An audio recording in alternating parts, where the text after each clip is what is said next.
I'm going to be real with you, I am writing this review just after Christmas, and the only way I could make it through 8 hours of this complete garbage fire of a game was to get very drunk, so strap in and hold on because this was an experience. Ladies and gentlemen, welcome, I'm Josh Hayes. I've spent years playing the best MMO games available. Now it's time to do the opposite and find the worst of the worst. I'm going to play them all so you don't have to. Join me on a journey through the most awful MMOs I can find. Drop a like on the video and subscribe to the channel for more awful MMOs, and ring the bell so you don't miss a single future video. If you're enjoying the series so far and would like it to continue, please consider supporting through the Patreon like all these awesome people have. You'll find the link in the description below. Today we are playing Fiesta Online. I'm going to be 100% completely honest with you. A few days ago I got an email from an influencer marketing agency representing GamerGo, a company responsible for making loads of MMOs. They said they liked my channel and wanted to work with me. Well, Fiesta Online is made by GamerGo, and after this video I guarantee they will not want to work with me anymore. So, Fiesta Online is on Steam. The trailer video has rock music playing, which is odd and seems out of place, but it's only a 30-minute download, so let's get this baby downloading. So the launcher opens up, and just see if you can spot the very small issue, the same issue that I spotted. It's hard to see, but if you look closely, you'll notice the two website windows that should have opened up on the left have both 404'd. Two broken web page links in your own official Steam launcher. What a great start. Also, these wing particle effects are stuttering on and off, and the whole thing just looks bad. Coupled with the fact you've got a 10-second loop of generic music just playing over and over again, this whole experience is just not fun, but it's only a launcher, so let's just wait and hold out some hope. Right, this is what I was afraid of. The patches are applied in waves from version 1.0 forward. Basically, when you download a game, normally you get the whole game with the latest patch installed, but some older or generally worse MMOs do this thing where they download the base game, then they apply patch 1, then patch 2, then patch 3, then patch 4, because each patch requires the previous version to work and no one has optimized them into a single patch yet. So while we're waiting for this to patch, let's have a quick look at GamerGo's site. Remember, these are the people who apparently love my content and want me to promote their stuff. Now, thankfully, because of my Patreon supporters, I don't need to shill for games I don't actually play. So GamerGo have no real power over me. These guys actually do make some pretty big named games. Arcade, Rift, Defiance 2050, I actually liked that game, but they've got some absolute shovelware in their catalogue too. I have no doubt I will end up playing all of these games eventually. This is basically a goldmine for this channel. Right, it's been 30 minutes and it's still patching, so I break out the Baileys and the 8 hours of drunk gaming slowly begins. I really expected a smaller game because now we're 1 hour in and we're still patching. We're up to patch 1.05.114. I close, then reopen the launcher to see if that helps. Oh, it does. Now there's a launch game button, which I click, and it freezes. I try again. Same thing.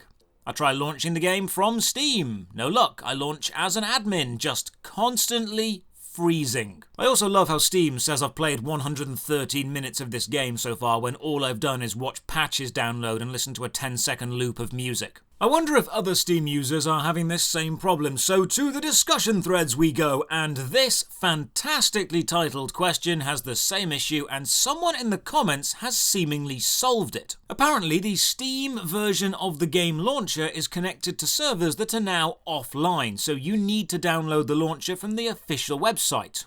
Wow. You know, I don't expect much from a game, but having the launcher actually, launch the game would be nice. I mean, even Bloodlines of Prima actually worked first time. So I go to the official site and download another launcher, which then also has to patch, estimating 22 minutes. And oh god, now I'm getting Reddit ads for Fiesta everywhere. They're on Hotmail too. Maybe don't consider advertising your game so heavily if you're not even going to maintain the Steam version, GamerGo. Finally, the launcher is patched and I try to launch the game and it launches in the wrong resolution. It doesn't have native resolution detection because of course it doesn't. So I do some technical stuff and now it works, kind of. I make a new account and it doesn't log me in. I am writing my account name and I'm literally copy-pasting the password from one screen to another, so there is no way this is wrong, but I am drunk, so maybe it is. Okay, fine, I make another account, and brilliant, we are on. However, alt-tabbing from the game to the browser on the second monitor seems to have killed the sound, so there's no background music anymore. I'm not sure if this is better. Oh, before we go any further, very important notice.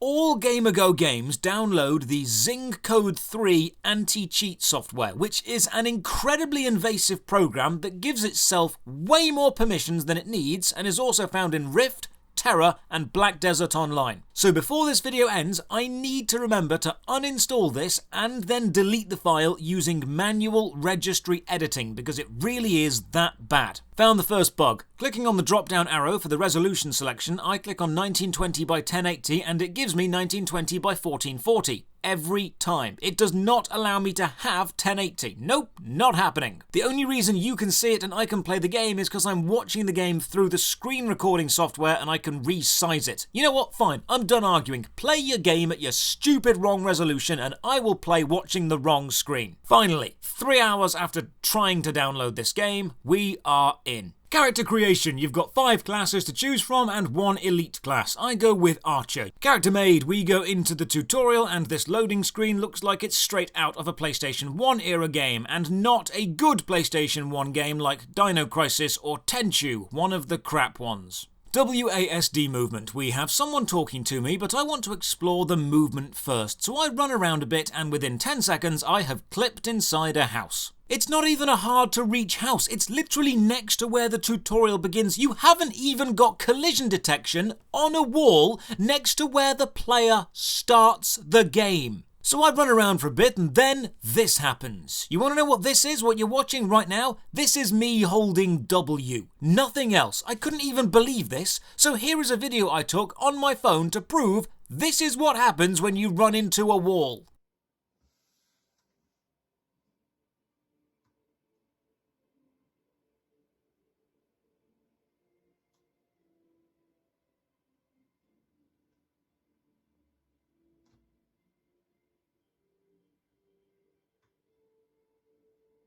Right, let's follow the tutorial. The game wants me to talk to Blacksmith Friends. I follow these huge arrows on the floor and chat to him. He's a merchant. The game needs me to right-click on the flashing items in his inventory and buy them to progress. But there is nothing to tell you this is what you need to do. It just expects you to figure it out. And then another stupid graphic issue. Why does the anime-style conversation overlay avatar of the blacksmith and the in-game model of the blacksmith looks so different? They're not even wearing the same armor. That looks nothing like the model. How did you get this wrong? Next, the tutorial tells me to open my inventory by pressing I and equip a bow, despite already having the same bow equipped. Then it tells me my HP is low and I should press Q to use a HP stone. Now I need to find Skillmaster Elok, which again follow big arrows, and he's here, and at least these pictures match up. This guy sells me abilities, and just have a guess what the first archer ability is called. Of all the MMOs I've played, this is the most commonly named archer skill.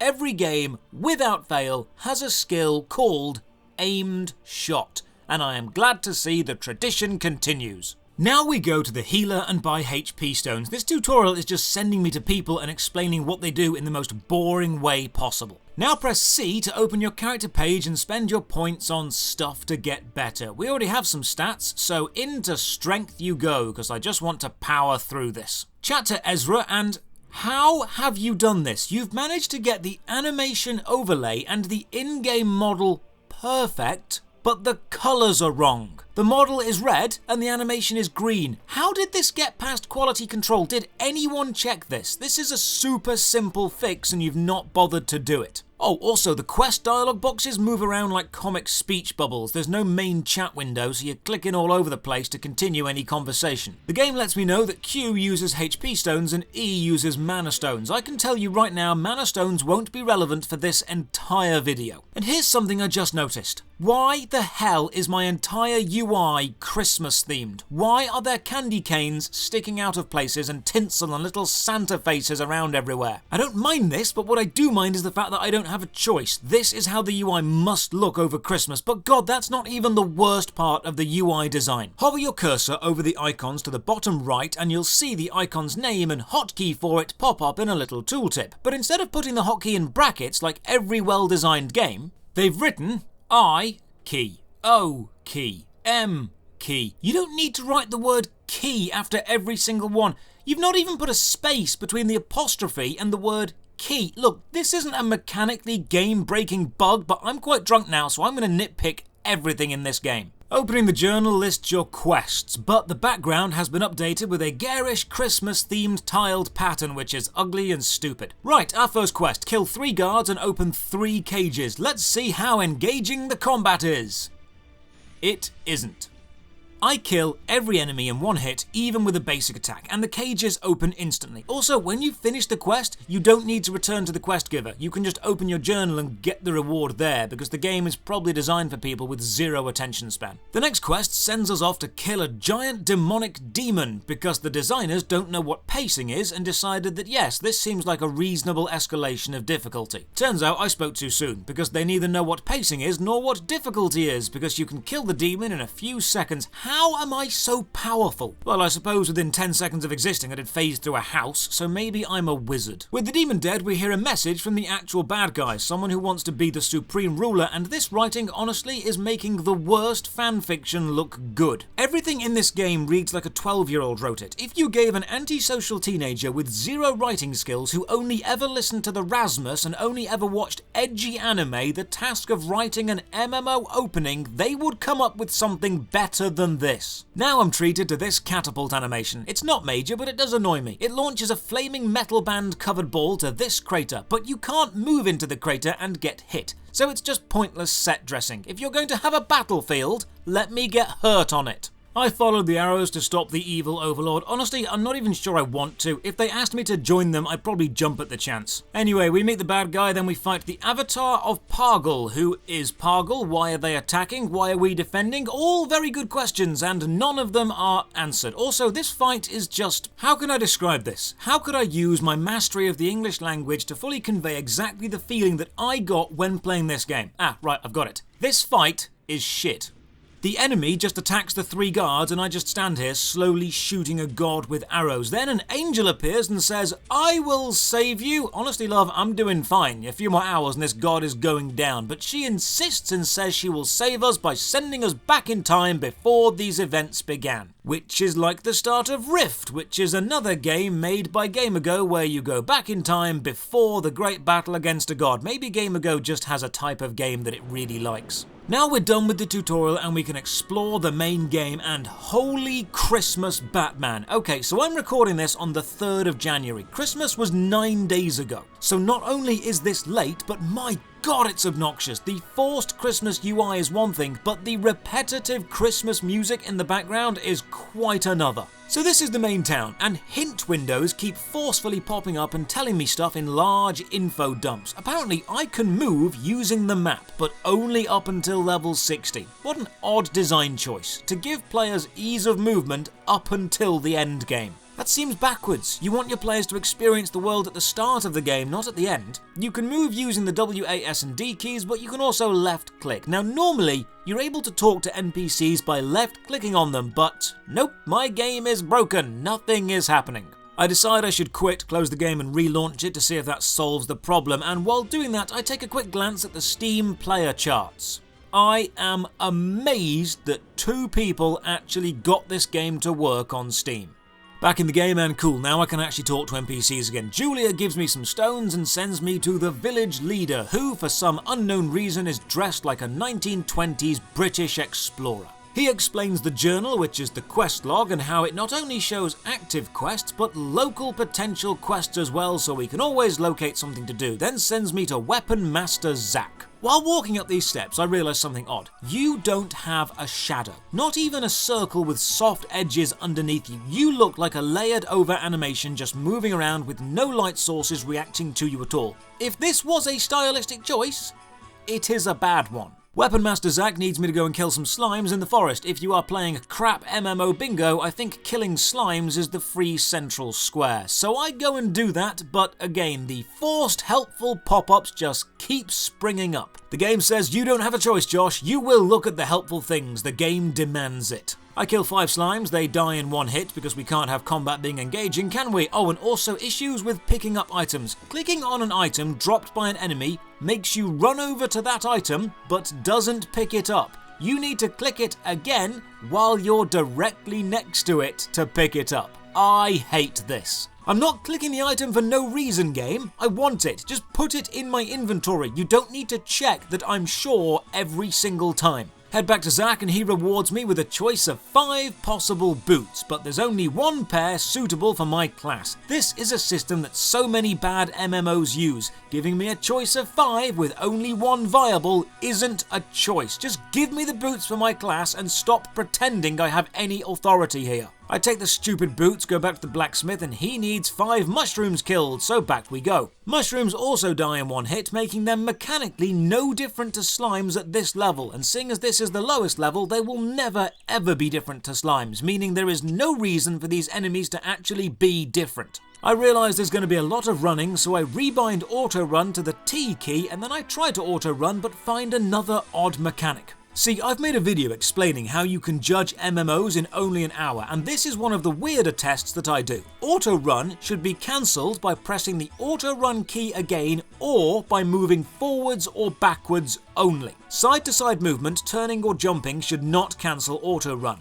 But in Fiesta, nothing cancels auto run. Not moving forward, not moving backward, not moving left or right. You have to press the auto run key again or you will not stop. Next quest is from Skill Master Ruby. Remember I said the writing quality is dire. One of your responses to being asked to pay for something is actually, I'm poor. Which is both not true in-game and a line that I would cringe at reading even if a child wrote it. She needs 5 Manapagora, she needs 5 things killed, so off we go. I also need to mention the music, because it has been on a 1-minute loop since we got here. 60 seconds of the most grating Christmas trash. It has achieved the incredibly difficult task of being both intensely annoying and incredibly forgettable at the same time, and it just keeps looping. This quest takes us to the Forest of Tides. See, Fiesta Online doesn't have a large overworld. It's actually many small maps all connected together, so it's not really massively multiplayer. It's also got almost no players, so it's not really multiplayer either, but at least we can agree it's an RPG. Just. This zone has left the Christmas music behind, and instead we get really well-made ambient forest soundtrack with distant sea sounds. I'm just kidding, we get this junk.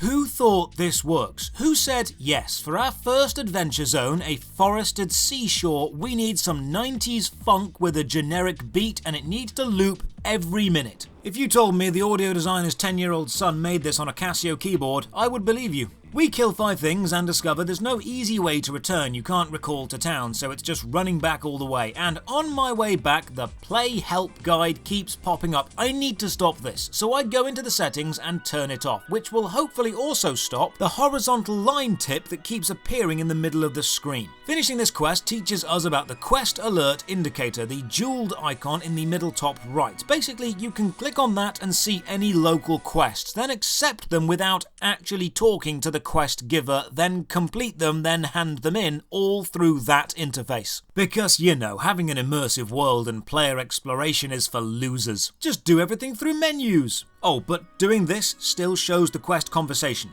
So the NPC's picture still appears as if you're actually talking to them despite them being miles away, because that makes sense too. I accept all of the quests I can, except the Christmas quest, because I'm saving that for later. That's my special treat before I delete this game and burn my hard drive for even having it on. In a handy touch, the map shows the quest enemy locations so you know where to go. Then we get told about weapon titling and enchanting and upgrading and spirit stones, and like 4 separate weapon enhancement systems all get thrown at you at once, and all of them them are information dumps which make you care about none of them. Look, if you have a lot of systems game, I respect that, but if you throw every single system you have at me at the same time, I'm not going to be motivated to learn any of them. You need to learn pacing. The game also tells me, for the third time now, that I can open the map and click to move, or I can click an NPC to go straight to them, or click an enemy to find it. For the third time I do it, and for the third time it doesn't work.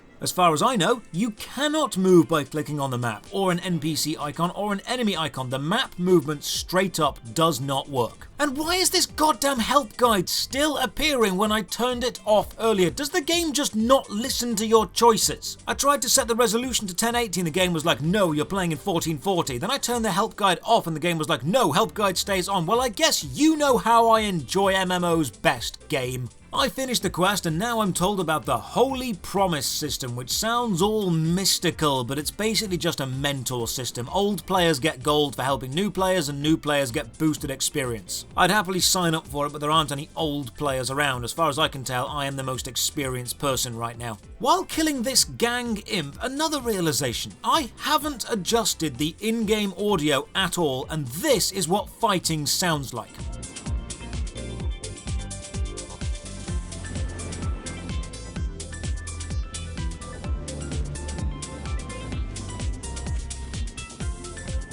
You hear that? You hear those combat special effects and battling sounds? No? Exactly, there's no combat sounds. Or the combat sounds are so low compared to the music you get no audio feedback of the fight, no hits or deaths or heals. You are forced to listen to the in-game music, which isn't just bad, it's forgettable. It's nothing music, it's soulless. Honestly, try and play this game, listen to a few seconds, and then later in the day try and remember it. I guarantee you won't be able to. I promise you, no matter how much you listen to this music, it will not stick in your mind, because I am writing this script immediately after playing the game, and I cannot remember a single piece of in-game music. All I can remember was that I hated it. Another message from an NPC tells us that when we level up, we will be eligible to join the Guild Academy, and our character responds in that stupid, mindless, idiotic anime way of saying, Guild Academy?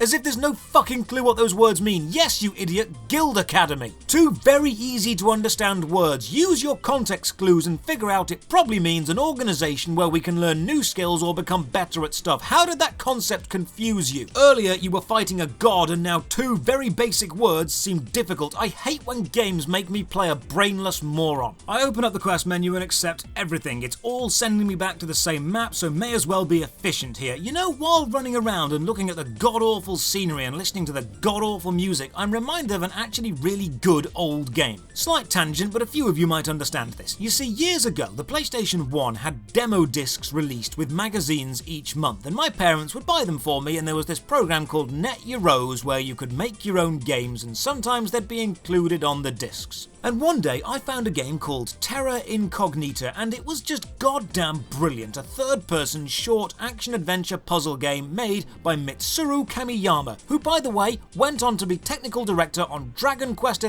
and Final Fantasy Crystal Chronicles. Anyway, Fiesta reminded me of that because the scenery and music are similar, but Terra Incognita was full of heart and humour and made in 1996 by two people, and this is a pile of shit made by a multi-billion company. I mean, look at this. Palette swapping is the laziest way of designing enemies. We have discussed this in my 7 Sins video, and here we have crabs, and behind them, blue crabs.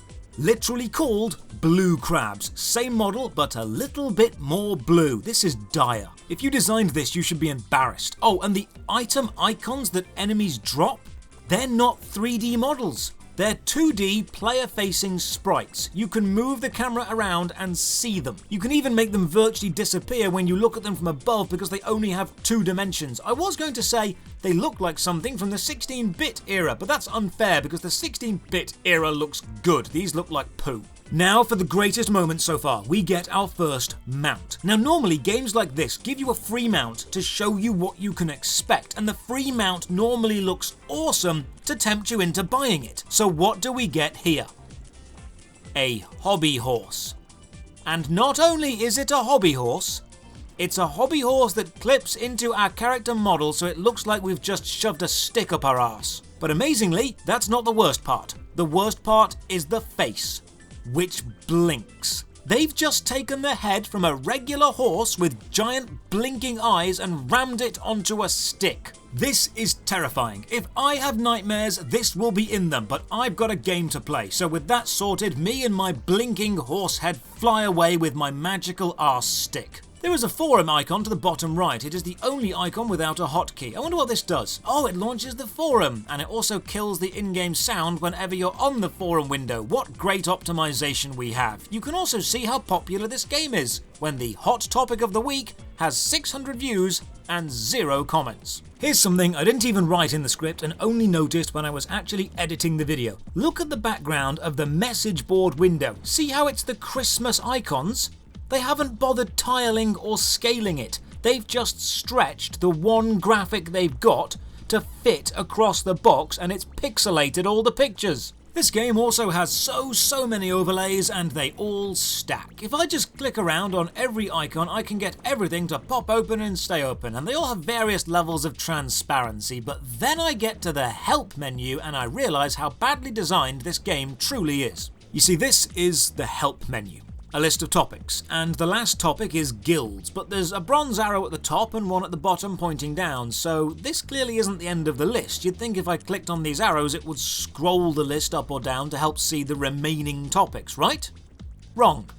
Even if you click directly on the arrow, because the arrow is over the guilds topic, it just opens the guilds topic. And then you have to scroll through the rest of the topics by moving down one by one by clicking the link at the bottom. And to make it worse, see the search box to the bottom? They've missed a letter in the description text. They've missed the first E from the word enter, so it just says enter words. This is just bad. So far the game has been shallow and overwhelming, which is a combination that should cancel itself out, but it doesn't. And it's really boring, and it has so many systems that are so complex and yet so badly explained, and everything is just a giant info dump, and who is this game for? I do the only thing I can think of. I accept every quest and I just set off following the map. To another issue. Initiating combat doesn't make you dismount. You can lock onto an enemy while mounted, you can even be attacked while mounted, but you won't dismount or retaliate. You have to press the mount hotkey to get off before you can fight back. But I wanted to make sure I was using the mount system properly, so I thought, you know what, I'm going to use the help box and try and learn something. So I typed in mount to the help box, I clicked search, and guess what it found? Nothing. So then I typed in the word mount, just singular, no S, and it found a topic. And guess what the topic was called? Mounts, with the S. Wonder how the water affects the game. It doesn't. It doesn't slow you down, you don't wade, you don't even make a splash. There is no visual or audio clue you're even in the water. And you can clip the camera below it, and there's no camera ambience when below the water. I expected nothing, and I'm still disappointed. On the opposite side to water doing nothing, these stones do everything. You can't walk over them or jump over them. Truly, they are impassable objects, an insurmountable challenge we will never be able to conquer. So I finish every quest in this area and travel to a new sandy beach, and that brings with it its own new and equally awful music. Have a listen and see if this reminds you of the beach.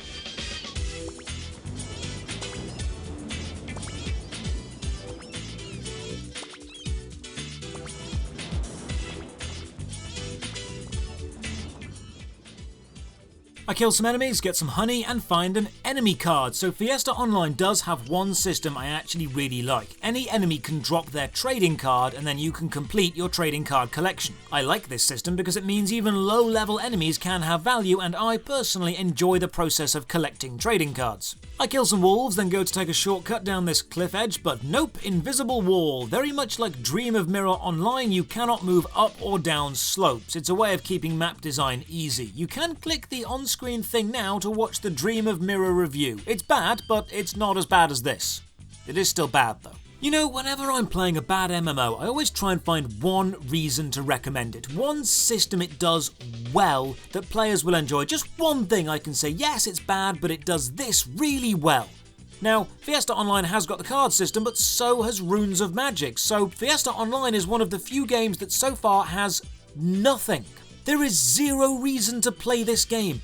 ever. It's not fun, it's not interesting, it's not memorable, it's not unique. Even Bloodlines of Prima, a game I thought was very, very bad, was unique, interesting, and memorable. And that was made by one guy. A guy who actually watched my video of me ripping into his game and even responded. One guy made a better game than a multi-million company. Functional errata to my Bloodlines of Prima video. That is not the worst MMO. So far, Fiesta Online is. I accept even more quests than ride the arse stick to my destination and just keep on killing things. Every quest I ever accept is just kill X amount of this. By now I've figured out I can also spam the spacebar to push through dialogue. But some quests are repeatable and don't tell you. So I've accidentally accepted a repeatable quest like 3 times and finished it 3 times. Some of the quest destinations are so far away that even with the otherworldly speed of my arse stick, I still finish an entire music loop before I get across the map to the new enemies. Into Echo Cave we go. I finish a quest by killing 1 skeleton and the quest rewards me with a bow, which is not as good as my starter bow. Why even have this quest, game?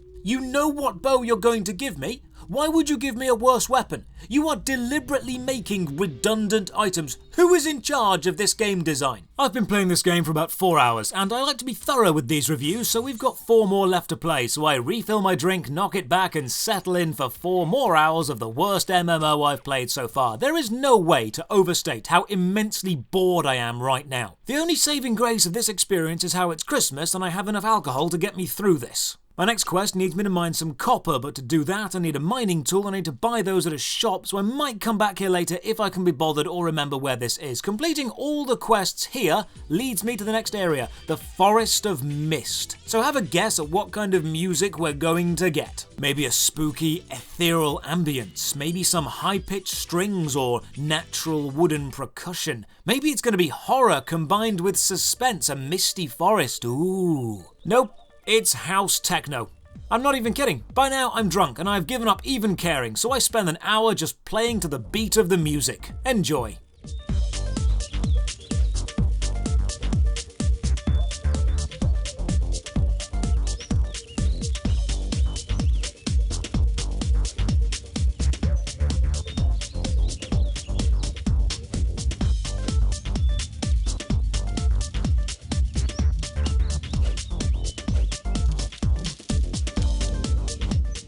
This gameplay is the dullest thing I've ever played, and I've played Kingdom Hearts 3. The card drops are the only thing keeping me going. I'm even noticing inconsistencies in the UI. Look at this. The map UI shows the map overlay and has a green X in a square box to the top right to close it. But the attendance check, which is their daily login bonus page, has a red orb to the top right. These 2 designs don't match at all. You could find a UI designer on Fiverr who could do a better job. I foolishly take on a group quest, get piled by boars, and die. So now we can see how death works. You can resurrect at a local resurrection place or be resurrected by a player, but when you die, if you're over level 19, you will lose experience. It's an XP penalty on death game. But don't worry, there's a cash shop item that prevents XP loss, because of course there is. XP penalty on death encourages playing safely and not taking risks, when taking risks is exciting and enjoyable. If you have an XP penalty, you're basically encouraging players to play your game in a boring and safe fashion, which is the exact opposite from how an action game is supposed to be. When I revive, the techno beats start again so I can get back into raving and questing. Now some quests do require returning to the quest givers, so that's just an inconsistent system too. Oh, also, I can't do these kingdom quests, which I think are instanced group quests, because 1, there are 0 players in any of them, and 2, they start at certain times of the day and I'd have to wait for the time to begin. Good lord, this is like shops being closed in New Frontier all over again. I accept more quests from the blacksmith, the game lags, and I pray it crashes. Any excuse to stop playing, just give me a reason, but unfortunately no, it stabilizes and we must continue. You know what, screw it, I'm done. I'm doing the Christmas event. Let's go and see what the designers think is a good Christmas distraction. If I know anything about MMOs, and I like to think I know a thing or two, I'm willing to bet the Christmas event is absolutely nothing to do with the actual core gameplay loop. It's not going to be combat, it's not going to be crafting, I bet it's going to be a specific one-time only physical thing, because bad designers always feel the need to add in random, unrelated mechanics to mark special occasions. I need to find Winterming. I have no clue where they are. They're not in this small beginner town, but I do find a teleporter and go to what looks like a bigger town. Scour the map for a while and aha, there you are, spot Winterming, so off we go. She is standing by a portal which takes us to the Christmas event, a snowboarding race around a track. I frickin' called it. So I do the races and I do badly, because it doesn't explain if you're meant to hit the coloured gates or slalom around them, so I try and avoid them like an actual race, when it turns out you should hit them instead, so I do it again. I finished the first race with 0 points, but I do check the rankings and it's only me and one other person. Right, I'm gonna do this. So I click close on the rankings window and it doesn't even close the window. It just wipes the names from the board. You need to close the window with the top right X, not the close window button, because why would the close window button close a window? This game just doesn't know how user interfaces should work. I try the race again and yes, you do need to hit the coloured gates and you get a speed boost when you do so. Then you need to avoid the hazards and after a few attempts I score some goddamn points. I do this race again and again and again. I spend about half an hour repeatedly doing this and eventually I score 789 points, which absolutely eclipses your score, Lilu. I am the rank 1 snowboarder in Fiesta Online. All those hours in SSX Tricky have paid off. I am the Snow King. So I wonder what kind of rewards you can get from your Winter Festival coins. This is the holiday shop. You've got cosmetic items and mounts and wait, what? The mounts only last for 7 days? Even the Winter Festival ones? Even if you win all the coins, you can't buy permanent mounts in the game. You basically need to use the cash shop. This is just low. You know, for some players there's no point in playing a special event if you can't get permanent rewards. That's why you've got so few players. In this main city, if you can call it that, there's about 4 people standing around and one guy called Levi Ackerman, because of course there's someone called Levi Ackerman in an anime game. You know what? Bloodlines of Prima had heart. It had soul. Even if that soul was remarkably weird and poorly optimized and impossible to understand, it was something that one guy made and did his best. This is a pile of crap. This isn't anyone's best. This isn't the best that a UI company could make, or the best that a music company could make, or the best that a quest writer could write. This is the very definition of phoning it in and making something that's barely passable. And when every part of your game is barely passable, it all adds together to become a massive pile of forgettable junk. Fiesta Online is the new 0. My scale from bad to good now starts at this game. This is the lowest bar by which all other games are now judged. I exit the game and I uninstall, both from Steam and from the official launcher. Then I go into my program files menu and regedit and manually remove all trace of the Zingcode 3 program, which is done by removing the X-Hunter files. I will link a guide below if you need to know how to do this. So Fiesta Online, the only good part of this experience was that I was drunk and don't remember playing it. If you like this game, then I won't tell you you're wrong, but I will tell you we won't get on. And if you're thinking of downloading this game, don't. Gamergo, if you still want to work with me after watching this video, instead, take all the money you would pay me and hire a goddamn UI designer to fix your broken, buggy mess of a game. To end the review, I award Fiesta Online the lowest possible score. Fiesta Online out of 10. Cheers for watching. If you want more Worst MMO Ever videos, then drop a like or sub to the channel. A massive thank you to all my Patreon supporters and Twitch subs who make all my content possible. If you've enjoyed the video and would like to see more, you can support the Patreon from only £1 a month. Comment down below with any game you think deserves the title of Worst MMO. Let me know if you like Fiesta Online, then explain to me why on earth you do. Then check the video descriptions for links to the Patreon, Twitch, Twitter and Discord, and as always, have a great day.